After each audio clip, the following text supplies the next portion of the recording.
உங்கள் favourite TV ஷோக்களை இனி miss பண்ண தேவையில்லை. ZEE5 இல் முற்றிலும் இலவசமாக காணுங்கள், இங்கேயும் எப்பொழுதும்.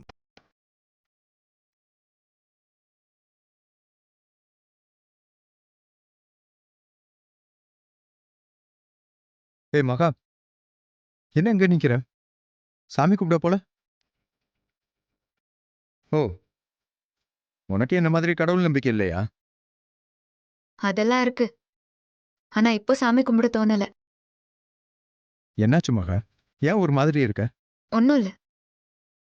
இல்லையே, என்னமோ இருக்குன்னு தெரியுது, ஆனா சொல்ல மாட்டேங்கிற. என்னாச்சு? என்னதான் லவ் மேரேஜ்னாலும் அதுலயும் கூட பொண்ணுங்க வீட்டுக்காரங்க தான் எல்லாத்தையுமே பொறுத்துக்கணும், சகிச்சுக்கணும், விட்டு கொடுக்கணும் இல்ல? ஓ, நாங்க அந்த நல்ல நேரம் முடிஞ்சு லேட்டா வந்ததை பத்தி சொல்றியா? மகா, அது எதிர்பாராம நடந்த விஷயம். அதை விட. அது எப்படிங்க விடுன்னு சாதாரணமா சொல்றீங்க? அன்னைக்கும் அப்படிதான். எங்க அம்மாவை பேசுறதுக்கு வர சொல்லிட்டு அவ்வளோ நேரம் வெயில்ல நிக்க வச்சு அவங்களுக்கு மயக்கமே வந்துருச்சு. அவங்க ஹார்ட் பேஷண்ட்னு உங்க எல்லாருக்கும் தெரியும் தானே? வீட்டுக்கு வாங்க பேசணும்னு சொன்னவங்க வீட்டுல இருக்க வேணாமா? அவங்க ஒன்னும் திடீர்னு வந்து நிக்கலையே. ஐயோ, ஆ, அப்படி இல்ல மகா. ஏதோ ஒரு அவசர வேலைன்னு எங்க அம்மா அப்பவே சொன்னாங்க. சரி, இப்ப எதுக்கு அதெல்லாம் பேசுற? விட. ஐயா, ஆ. சாமி அலங்கரிக்க செத்த நேரம் ஆகும். நீங்க அதுக்குள்ள போயிட்டு பிரகாரத்தை சுத்திட்டு வருதுன்னா வந்துருங்களேன். பூஜைக்கு டைம் சரியா இருக்கும். ஆ சரிங்க. சரிங்க. வாங்க. ம்.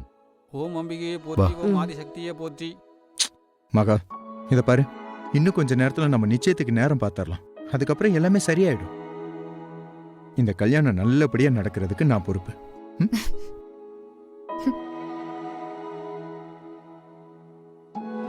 பொதுவா நான் இந்த மாதிரி உங்ககிட்ட பேசினாலே உடனே சண்டைக்கு வருவீங்க. ஆனா இப்போ பொறுமையாலாம் பேசுறீங்க. இந்த மாதிரி ஆள் நீங்க இல்லையே. கரெக்ட். இல்லதான். ஆனா இப்ப சில விஷயங்கள்ல கோவப்படாம பொறுமையா போகலான்னு முடிவெடுத்திருக்கேன்.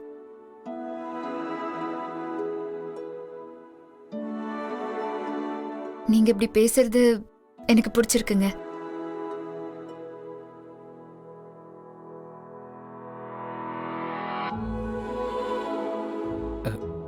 சாரி ஐசு, எல்லாமே எங்கள் அம்மானால தான். நான் அப்போவே அம்மா கிட்ட சொன்னேன் சீக்கிரம் கிளம்புங்கம்மான்னு. அவங்க தான் நைட்டு மாத்திரை போட்டுட்டேன், காலையில் என்னால் எந்திரிக்க முடியலன்னு லேட் பண்ணிட்டாங்க. எதுக்கு அத்தையை திட்டுறீங்க? வயசானவங்க காலையில எந்திரிக்கிறதுக்கு கொஞ்சம் லேட் ஆயிருக்கும். இதெல்லாம் சகஜம் தானே. சரி ஐசு, நாங்கள் லேட்டாக வந்ததுனால உங்கள் வீட்டில் யாராவது கோச்சுக்கிட்டாங்களா? சச்ச, டென்ஷன்லாம் ஆகல.